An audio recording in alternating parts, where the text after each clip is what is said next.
کی قربان کر دی، لیکن نبی یہ نہیں فرما رہے کہ علی تیری اطاعت میں تھا، نہیں فرمایا علی تیرے نبی کی اطاعت میں تھا۔ پتا چلے عشق محمد میں علی نماز لٹا کے بتا رہے تھے کہ دنیا والوں علی نماز لٹا رہا ہے، اور مصطفیٰ کی زبان سے اعلان کروا رہا ہے کہ نماز تو لٹ گئی لیکن علی پھر بھی مولا کی اطاعت میں تھا۔ مولا علی فرماتے ہیں سرکار اٹھے، ہاتھ اٹھایا اور اس طرح ڈوبا ہوا سورج ڈوب چکا تھا، سرکار مولا علی فرماتے ہیں ڈوبا ہوا سورج اس طرح واپس پلٹا اور مقام اثر پہ آ کے چمکا۔ توجہ ہے، یہاں میں کوئی حدیث سنانا چاہتا ہوں، تھکے تو نہیں ہونا؟ مزہ آسنا نے حضور اس عظمت سننے نا ادھر اچھی آپ کو سبحان اللہ۔ توجہ، سبحان اللہ سبحان اللہ۔ غور کیجیے چونکہ میرا ٹائم بھی قریب ہے، لیکن میں آپ کو جو بات ایک اور حدیث سنانا چاہتا ہوں۔ حدیث پاک ہے کہ جب سورج غروب ہوتا ہے تو کہاں جاتا ہے؟ حدیث ہے، سنیے ذرا۔ سرکار نے فرمایا جب سورج غروب ہوتا ہے تو عرش کے سامنے سجدہ کرتا ہے۔ سبحان اللہ سبحان اللہ۔ کہاں؟ عرش کے سامنے، عرش کے سامنے جا کے سورج سجدہ کرتا ہے، اور عرش کے سامنے سورج جا کر سجدہ کرتا ہے تو پھر دوسرے دن طلوع ہونے کی رب سے اجازت طلب کرتا ہے۔ سبحان اللہ سبحان اللہ۔ یعنی غروب ہونے کے بعد سورج کہاں جاتا ہے؟ عرش کے سامنے مقام سجدہ پہ، وہاں جا کے سورج سجدہ کرتا ہے اور پھر اللہ سے دوسرے دن طلوع ہونے کی اجازت طلب کرتا ہے۔ اجازت ہوتی ہے تو پھر وہ طلوع ہوتا ہے۔ یہ ہے حدیث۔ قاری صاحب علماء بیٹھے توجہ کرو میری طرف۔ یار آج جب علی نے نماز قربان کی تو سورج غروب ہونے کے بعد کہاں ہوا ہوگا؟ عرش کے نیچے۔ اللہ اللہ اللہ۔ کیا کہنے، سورج کہاں ہوگا؟ عرش کے نیچے۔ عرش کے نیچے، صرف عرش کے نیچے نہیں بلکہ سجدے میں۔ کہاں؟ عرش کے نیچے سجدے میں۔ توجہ ہے، میں ایک بڑا نقطہ کہنے لگا ہوں، آپ جھوم اٹھیں گے اور مجھے یقین ہے کہ جس کے دل میں ذرا ذرا سی بھی محبت ہوگی نا ان کو وہ زمین چھوڑ کے نعرہ لگائے گا۔ سنیے ذرا، عرش کہاں ہے؟ عرش، سورج کہاں ہے؟ غروب ہو گیا، غروب ہونے کے بعد جاتا ہے عرش کے سامنے سجدہ کرتا ہے۔ اب سورج غروب ہو گیا، مقام سجدہ پہ سجدہ میں پڑا ہے سورج، ادھر علی اٹھے، عرض کی سویا ادا کرنا چاہتا ہوں، مصطفیٰ نے ہاتھ اٹھائے، سورج سجدے میں تھا، سورج سجدے میں تھا، ادھر مصطفیٰ کا بلاوا گیا، سورج نے عرض کیا ہوگا مولا ادھر تیری بارگاہ کا سجدہ، ادھر محمد کا بلاوا، کیا کرو؟ رب نے فرمایا ہوگا اے سورج سجدہ پاک نبی ہو جائے گا، پلٹ جاؤ، چونکہ سجدہ نہیں دیکھا جاتا یار کا بلاوا دیکھا جاتا۔ سبحان اللہ، نعرہ تکبیر، نعرہ رسالت، نعرہ حیدری، نعرہ ختم نبوت، نعرہ ختم نبوت، لبیک لبیک لبیک یا رسول اللہ، لبیک لبیک لبیک یا رسول اللہ، لبیک۔ آئے آئے، انہوں نے نعرہ لگا دیا لبیک، سورج نے کہا ہوگا مولا ادھر تیری بارگاہ کا سجدہ ہے، رب نے فرمایا ہوگا لبیک کہہ دے۔ لبیک کا مطلب ہوتا ہے میں حاضر، گویا سورج نے کہا ہوگا ادھر تیری بارگاہ کا سجدہ، ادھر مصطفیٰ کا بلاوا، کیا کرو؟ رب نے فرمایا ہوگا سجدے بعد میں ہوتے رہیں گے، واپس پلٹ جاؤ، حاضر ہو کے عرض کر لبیک یا رسول اللہ، سوچیا تیرے بلانے پہ رب کی بارگاہ کا سجدہ چھوڑ کے سورج آ گیا۔ لبیک لبیک لبیک یا رسول اللہ، لبیک لبیک لبیک یا رسول اللہ، لبیک لبیک لبیک یا رسول اللہ، لبیک لبیک تاجدار ختم نبوت۔ زندہ باد زندہ باد زندہ باد۔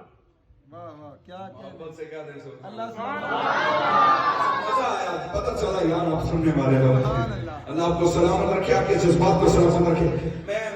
میں ہر جگہ یہ کہتا ہوں، میں نے اس دن جیل میں بھی یہ بات کہی، میں نے کہا یار خدا کی قسم حضور کی گستاخی سن لوں میں کسی کی زبان سے، ساری رات مجھے نیند نہیں آتی، ساری رات نہیں سوتا ہوں، میں کہتا ہوں یار یہ زمانہ بھی ہم نے دیکھنا تھا، لیکن ہم کہتے ہیں، میں نے وہاں جیل میں بھی کہا تھا کہ سن لو تمہارے علاقے کا ہے، بناؤ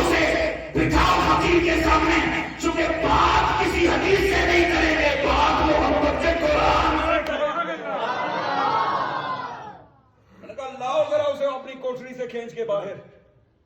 فقیر چلوئی سے جیل میں آ گیا ہے, لاؤ اپنے انجینئر کو باہر. کسی میں ہے کم تو وہ انجینئر کو باہر لائے. میں نے کہا کوئی مناظرہ نہیں کریں گے, یہاں بیٹھ کے قرآن پڑھیں گے. میں ہم سے بنگاز تک پورا قرآن زبانی پڑھوں گا, وہ ایک کو دیکھ کے سنا دیں,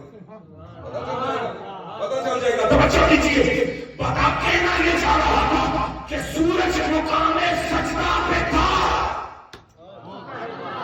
مقام سجدہ پہ تھا. ادھر ہاتھ اٹھے ید اللہ فوق ایدیہم, یہ کیسے ہو سکتا ہے؟ اللہ نے ہاتھوں کو اپنے ہاتھ کہے اور وہ ہاتھ سورج کو واپس پلٹانے کے لیے اٹھے. اللہ موت میں یہ نہیں ہو سکتا. سورج نے کہا مولا سجدے میں ہو, کیا کرو, سجدہ جاری رکھو. سجدے میں بندہ کیا پڑھتا ہے جی؟ سبحان ربی اللہ. تسبیح کیا سجدے کی؟ سبحان ربی, سبحان ربی. یسبح للہ ما فی السماوات و ما فی الارض, زمین و آسمان کی ہر چیز اللہ کی تسبیح بیان کرتی ہے. سورج بھی سجدے میں تسبیح پڑھ رہا ہوگا. ادھر ہاتھ اٹھے, سرکار نے بولا پلٹا پلٹا پلٹا. سورج نے کہا سونیا کیا کرو؟ فرمایا اے سورج تو نے دیکھا نہیں مجھ سے کیا پوچھتا ہے, دوڑ کے جا, چونکہ وہ بلاتا ہے جس کے جانے پہ قبلے کا وقت پھر گیا. اے سورج کیا پوچھتا ہے, تجھے وہ بلاتا ہے جس کے نماز عصر علی نے قربان کر دی. اے سورج جس کے جان کے دو ٹکڑے کر دیے, جس کے تئے دونوں پہ چاک ہو گیا. اے سورج میں نے تو تجھے بنانا نہیں تھا, اے چاند تجھے بنانا نہیں تھا, اے ستاروں کو بنانا نہیں تھا. تجھے صبح ہوتے ہی بات ہوئی بڑھتا ہے تارا نور کا, سجدہ لینے نور کا, آیا ہے تارا نور کا. اے سورج تیرا حسن بھی حسن مصطفیٰ کی خیرات ہے, اے چاند تیرا حسن بھی حسن مصطفیٰ کی خیرات ہے, اے ستارہ تمہارا حسن بھی حسن مصطفیٰ کی خیرات ہے. لہذا رب نے فرمایا ہوگا اے سورج تو بھی اس نبی کا امتی ہے, اور امتی وہ ہوتا ہے کہ نبی بلائے, امتی دوڑ کے حاضر ہو کے دیکھ رہا ہے.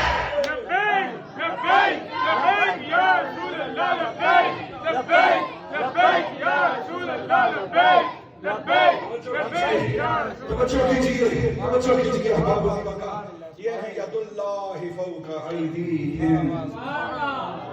ویسے یہ تقریر میں کسی اور جلسے کے لیے سوچ رہا تھا, لیکن آپ کا عجیب ہے, یہ آپ کا عشق ہے, محبت سے کہہ دو سبحان اللہ. توجہ کیجیے احباب اسی بتا, اللہ نے فرمایا کہ اللہ فوق ایدیہم, جن ہاتھوں کو. اور آؤ ذرا صحابہ کا جملہ سنو, حدیث پاک کا ہے. صحابہ فرماتے ہیں کیا پوچھتے ہو, جب علی کی نماز قضا ہونے پہ سرکار نے ہاتھ اٹھائے تو سورج ایسے پلٹ کے آ رہا تھا, پتا چلا کہ کسی نے زنجیریں ڈال کے سورج کو کھینچ کے بھی.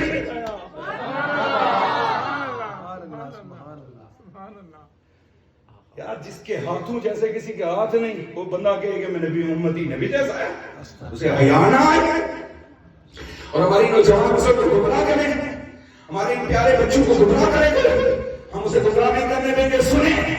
سنیں ذرا سنیں, یہ ان ہاتھوں کی میں بات کروں. یہ ہو گیا سورج. آؤ صحیح بخاری شریف, توجہ ہے میری طرف, سبحان اللہ. صحیح بخاری شریف, میرے مصطفیٰ نماز پڑھا رہے, دوران نماز ہاتھ اٹھایا پھر نیچے کر دیا, پھر ہاتھ اٹھایا پھر نیچے کر دیا, تیسری بار پھر ہاتھ اٹھایا پھر نیچے. اور صحابہ یہ سارا کچھ تک رہ گئے. نماز سے فارغ ہوئے, نماز ختم, صحابہ سوال کرنے لگے یا رسول اللہ آج خلاف عادت بات تھی, سنیا ماں باپ قربان ہو جائے, ہمارے ماں باپ قربان ہو جائے. سنیا کبھی ہاتھ اوپر جاتا تھا کبھی نیچے آتا تھا, کبھی اوپر جاتا تھا کبھی نیچے آتا تھا. میں ہاتھ اٹھاؤں تو 2-2.5 فٹ کی بلندی پہ جا کے میرا ہاتھ رک جاتا ہے, آپ کا ہاتھ رک جاتا ہے. ہم میں سے ہر کسی کا ہاتھ 2-2.5 فٹ کی بلندی پہ جا کے رک جاتا ہے. آؤ مصطفیٰ کھڑا ہے مسجد نبی کے ایک محراب میں, میرے آقا کھڑے مسجد نبی میں, نماز صحابہ کو پڑھا رہے ہیں, ہاتھ اٹھا رہے ہیں پھر نیچے, ہاتھ پھر اٹھا رہے ہیں پھر نیچے, تیسری بار پھر اٹھایا پھر نیچے. اب صحابہ کرام نماز کے بعد پوچھتے ہیں سونیا یہ ہاتھ کبھی اٹھتا تھا کبھی نیچے جاتا تھا, کبھی ہاتھ اٹھتا تھا کبھی نیچے جاتا تھا, کیا وجہ تھی؟ سرکار نے فرمایا حالت نماز میں جنت دیکھ رہا.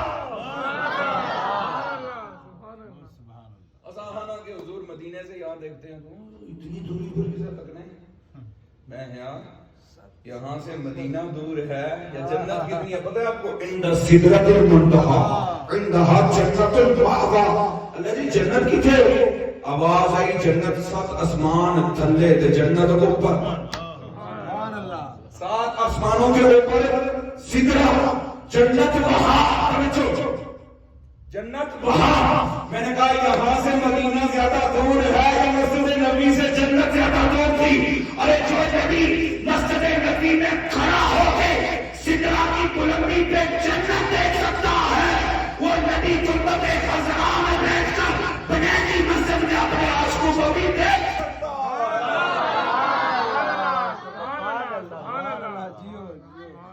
یا رسول اللہ ہاتھ اٹھتا تھا اور نیچے آتا تھا، وجہ کیا تھی؟ فرمایا جنت نظر آئے، جنت آ گئی سامنے. یا رسول اللہ پھر فرمایا جنت کے انگوروں کا روشا تھا. ہائے ہائے ہائے جنت کے انگور دیکھے جی چاہا کہ توڑ کے لے آؤں.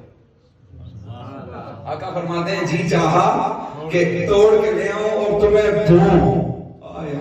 فرمایا رہتی دنیا تک تم وہ کھاتے رہتے وہ ختم نہ ہوتا، وہ ختم نہ ہوتا. لیکن توڑا کیوں نہیں؟ فرمایا اس لیے کہ جنت غیب ہے. اگر میں جنت کا انگور توڑ کر لے آتا تو غیب پہ یقین اور ایمان کی بات نہ رہتی. اس لیے میں نے اسے نہیں توڑا، اپنا ارادہ ترک فرما دیا.